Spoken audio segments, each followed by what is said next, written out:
자, 여러분들 복소수 계산기 사용할 수 있죠? 지난번에 우리 이 복소수 계산기 사용하는 게 대칭좌표법에서 했잖아요. 이 복소수 연산을 해야 돼요. 그래서 일단은 첫 번째,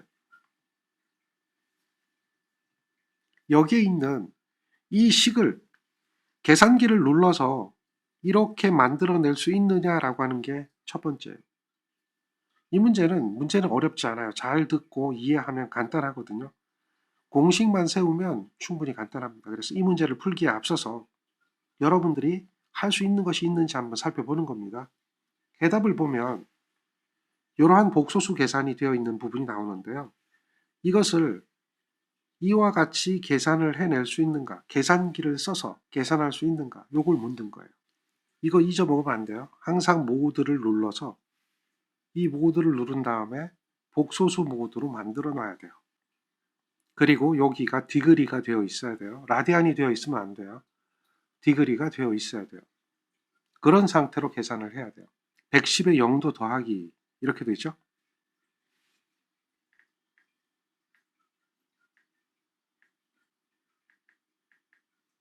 220에 마이너스 120도입니다. 이렇게 계산기 누르면 일단은 190.53이라고 하는 이런 값이 나오죠. 이렇게 계산기 바로 누르면 돼요. 자, 이거 다 할 수 있죠. 계산기를 이렇게 눌러서 이러한 값이 나올 수 있어야 된다라고 하는 거예요. 그래서 답을 푸는 건 이제 여러분이 다 할 수 있다라고 보고요. 만약에 그게 안 나오면 빨리 해결을 해야 돼요. 그러면 이제는 그 식을 세우는 것만 알면 간단하게 해결이 되겠죠. 그림과 같이 V결선과 Y결선 변압기가 되어 있어요. 여기서 한 상의 중심에 110V를 인출하고 있어요. 이런 부분이 되겠죠. 이때에 상순이 A, B, C 순이에요. A상이 기본이라는 거죠. 그래서 A상을 0도라고 하면 B상은 어떻게 되죠? 마이너스 120도. C상은 A상이 0도이면 B상은 거기에 120도 넣고 C상은 거기에 다시 120도 넣어요. 그러니까 A상을 기준으로 하면 B상은 마이너스 120도, C상은 마이너스 240도예요. 그랬을 때에 여기에 있는 A의 사이의 전압이 얼마가 나올까? 이걸 구하래요.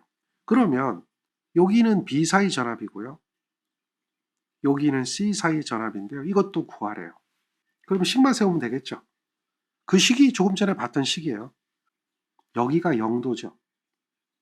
그 다음에 여기는 마이너스 120도예요. 그리고 원래 V결선은 델타 결선 중에 하나가 끊어진 거죠. 여기가 마이너스 240도, 마이너스 120도, 0도가 되죠. 이렇게 위상을 갖는다라고 하는 것을 여기서 말하고 있어요.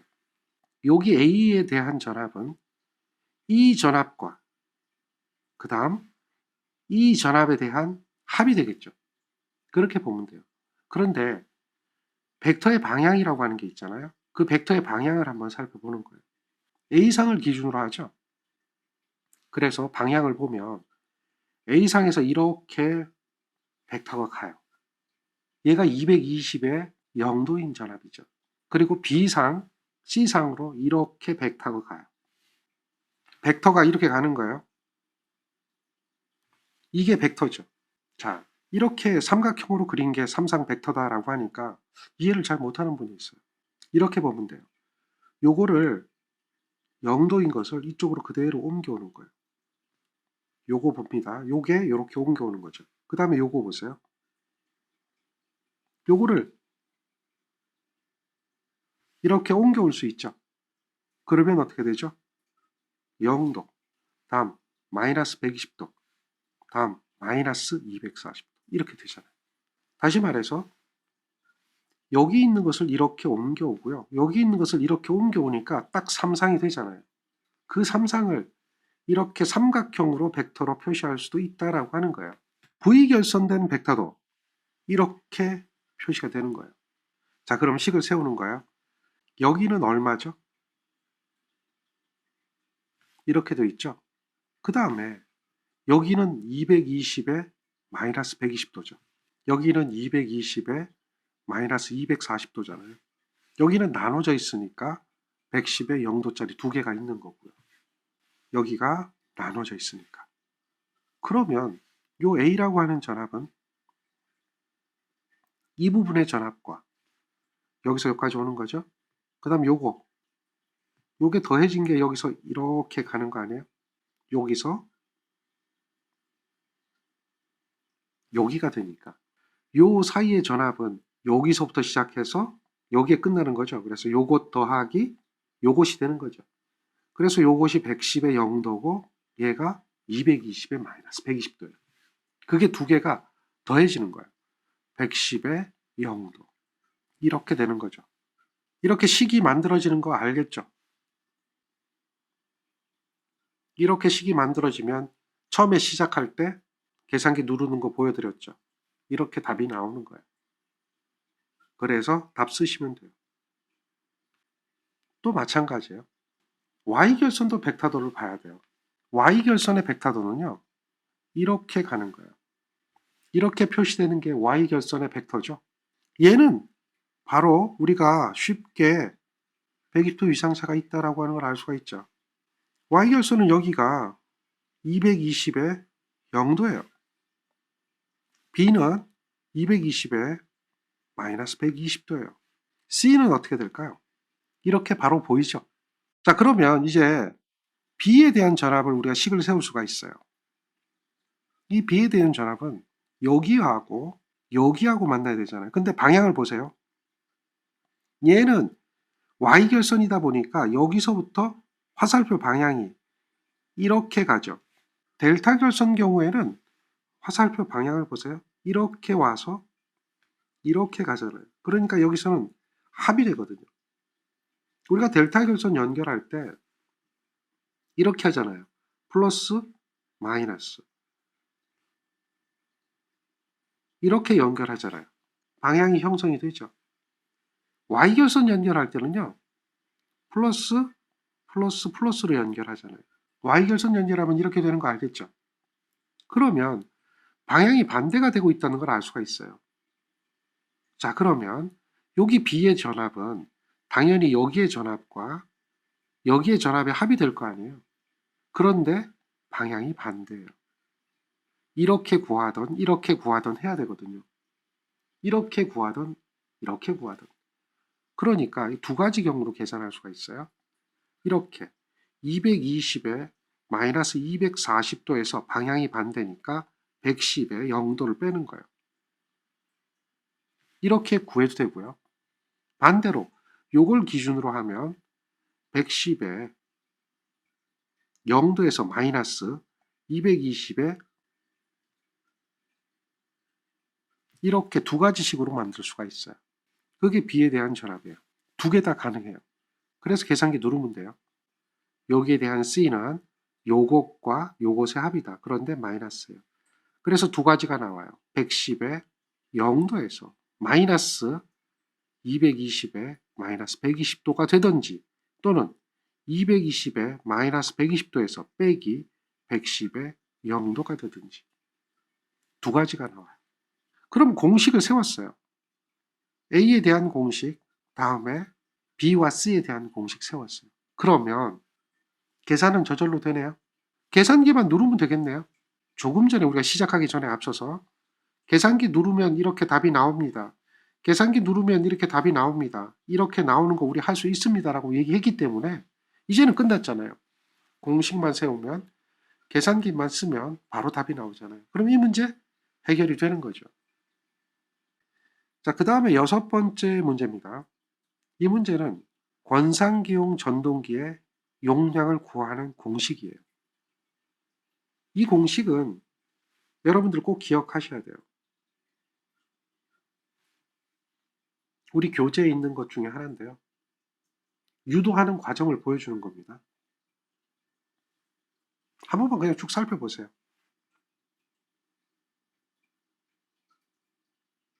이렇게 해서 유도한 거예요. 그래서 보니까 나온 게 펌프용 전동기 용량이 있어요. 여기 보면 9.8이라고 하는 거와 6.12라고 하는 게 있어요. 두 식이 똑같은 식인데 어느 걸 써야 될까요? 이렇게 물어보는 분들이 많아요. 똑같은 식이라 어느 걸 써도 돼요. 단지 차이점이 뭐냐면 요거 보세요. 요게 펌프용 전동기일 때는 유량이거든요. 유량이 메타 3승퍼 세크 초당으로 얘기할 수 있어요. 초당으로 이야기할 때는 어떻게 된다? 9.8이다. 그런데 여기에 이 유량 Q는 얘도 유량이에요.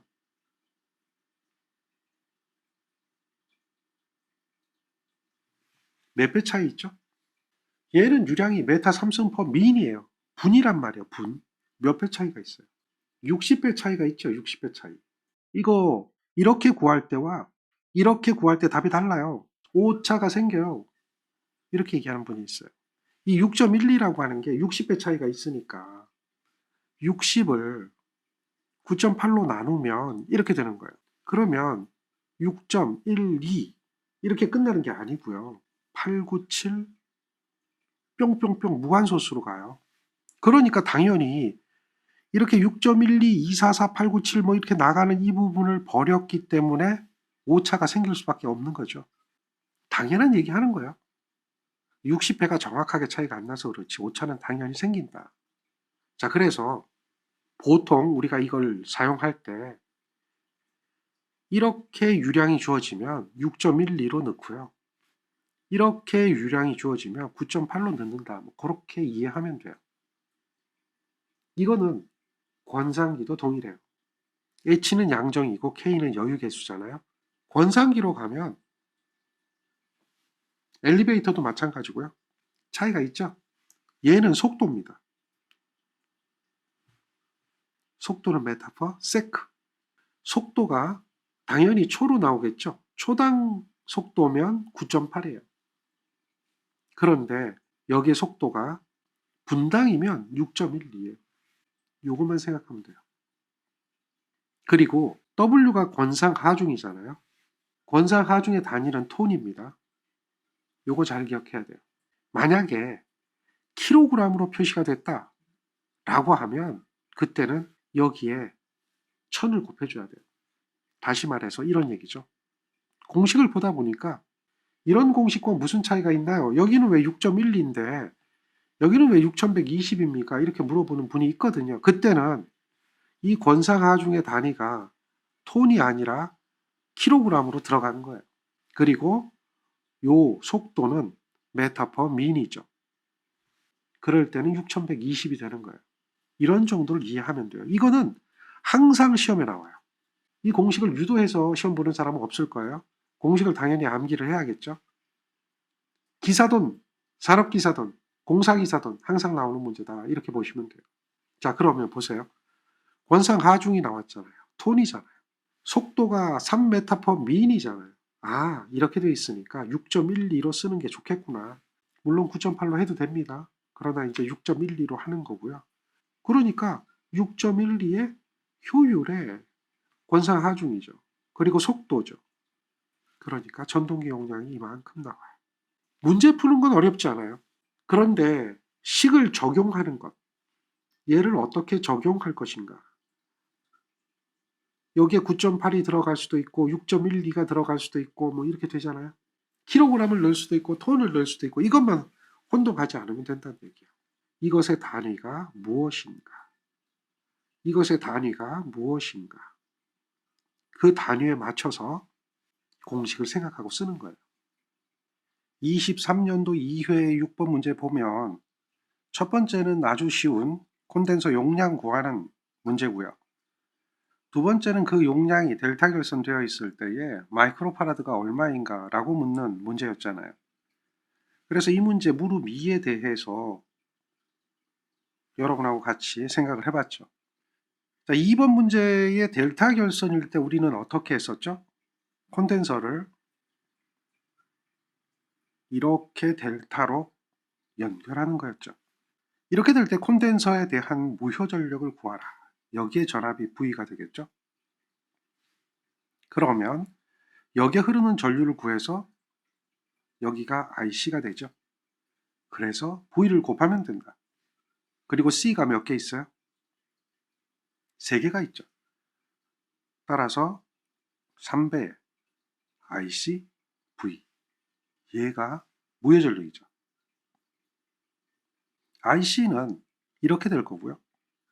그래서 300 오메가 C V제곱으로 이렇게 계산이 됐죠. 여기에서 C 값을 구하는 거예요. 그래서 C 값을 계산하는 문제가 두 번째 문제 풀이였습니다. 이 방법 그대로 적용하는 문제가 지금 문제죠.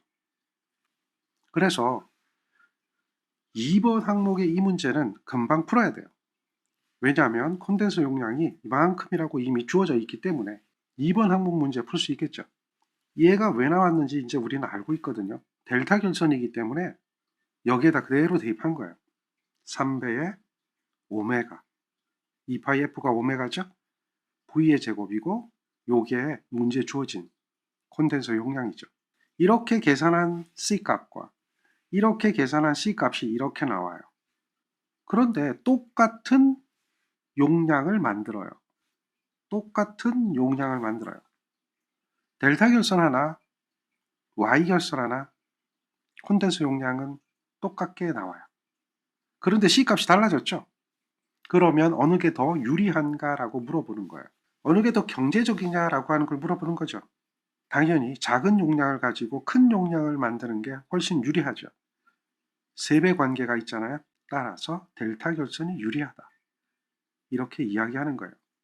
그냥 델타 결선만 쓰면 돼요.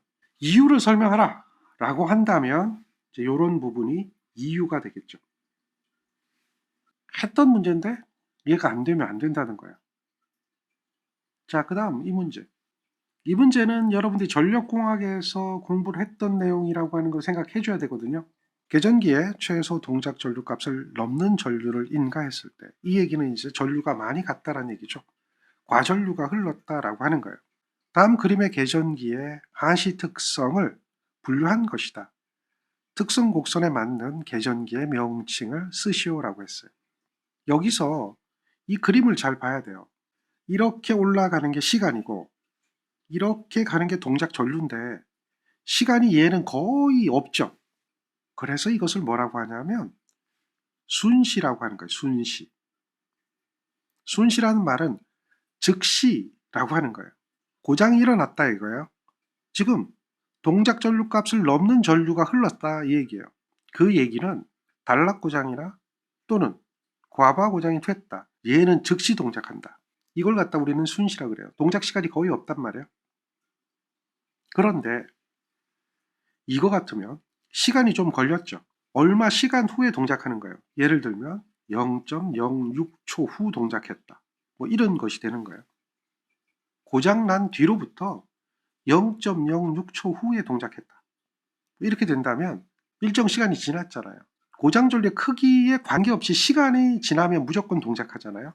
전류가 커져도 시간만 지나면 동작하네요. 전류가 작아져도 시간만 지나면 동작하네요. 그러니까 얘는 뭐예요? 시간을 정해놨다. 그래서 뭐라고 한다? 시간이 정해져 있으니까 정한시다라고 하는 거예요. 요거 보세요. 얘는 이렇게 보면 돼요. 이렇게 보면 고장 전류가 작은 때죠. 고장 전류가 작게 되어 있으면 동작 시간은 어떻게 되어 있어요? 길게 나옵니다. 그런데 고장 전류가 이만큼 크게 흘러요. 그러면 어떻게 되죠? 동작 시간은 짧게 되죠. 반비례 특성을 가지고 있어요. 고장 전류와 동작 시간이 반비례되는 특성을 가지고 있어요. 고장 전류가 많이 흐르면 동작 시간이 짧아야 되고요. 고장 전류가 적게 흐르면 동작 시간은 좀 길어주세요. 이것을 뭐라고 한다고요?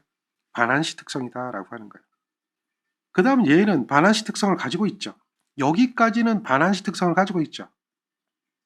그러다가 여기서부터는 거의 일정해지죠. 정한시 특성이 되는 거예요. 두 가지를 다 가지고 있죠.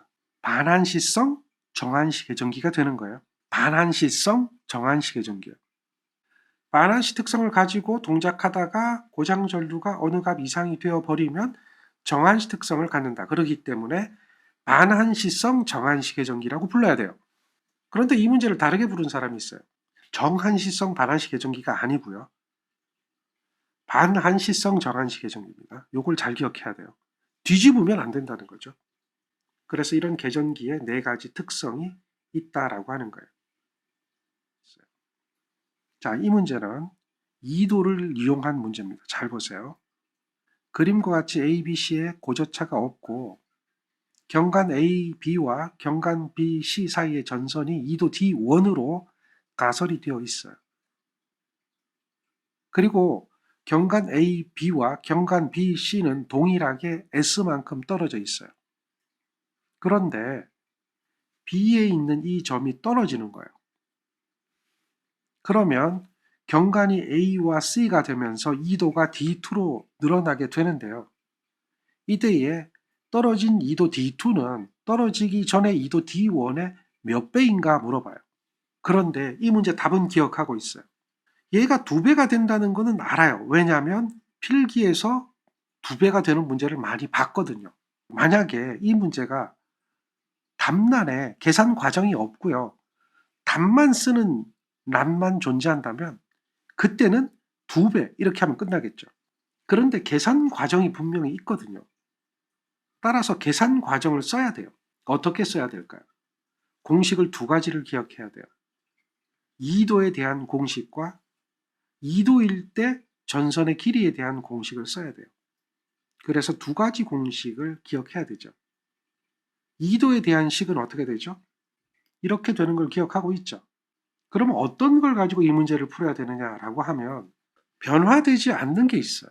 B점이 떨어지기 전과 떨어진 후에 변화되지 않는 것. 2도는 당연히 변화가 되었겠죠. 경간도 당연히 변화가 되었겠죠. 그렇다면 무엇이 일정할까요? 전선의 길이가 변화되지 않았어요. 따라서 2도 D1일 때 전선의 길이와 2도 D2일 때 전선의 길이가 같다라고 하는 걸 가지고 문제를 풀어야 돼요. 얘가 길이가 요거만 있는 게 아니라 여기도 있잖아요. 길이가 몇 개 있어요? 2개 있죠. 길이가 2개 있으니까 여기에 몇 배를 해줘요? 그리고 떨어진 후의 길이는 어떻게 되죠? S가 몇 S가 됐어요? 2S가 됐죠. 그리고 3배의 2S에다가 다음 8배의 D2의 제곱이 되겠죠. 이렇게 2개가 같다. 이렇게 놓고 문제를 푸는 거예요. 여기서 보세요. 얘를 이렇게 곱하고 이렇게 곱해야 될 거 아니에요. 그러면 곱하고 곱하면 어떤 식이 되냐면 이런 식이 돼요. 곱하고 곱하면 여기에 2배가 됐죠. 요거는 그대로 온 겁니다. 따라서 약분이 됩니다. 2양이 되고요. 자, 2양하면 요거는 없어지죠. 약분을 하면 8 없어지죠. 약분을 하면 3S, 3S 없어지죠. 그러면 남아있는 게 뭐가 남을까요? 2D1의 제곱은 2분의 D2의 제곱이다. 이렇게 남겠죠. 그러면 이 식은 어떻게 될까요? 2항하면 4D1의 제곱은 D2의 제곱. 그러면 어떻게 해야 되죠? 양변 루트 씌워줘야 되겠죠. 양변 루트 씌우면 D2는 2배의 D1. 이렇게 찾아내야 되겠죠. 2배가 되는 걸 확인할 수가 있죠. 가능하겠죠. 무조건 답 2배 쓰는 게 아니라 여기에 대해서 이와 같이 정리할 수 있도록 연습을 해야 됩니다.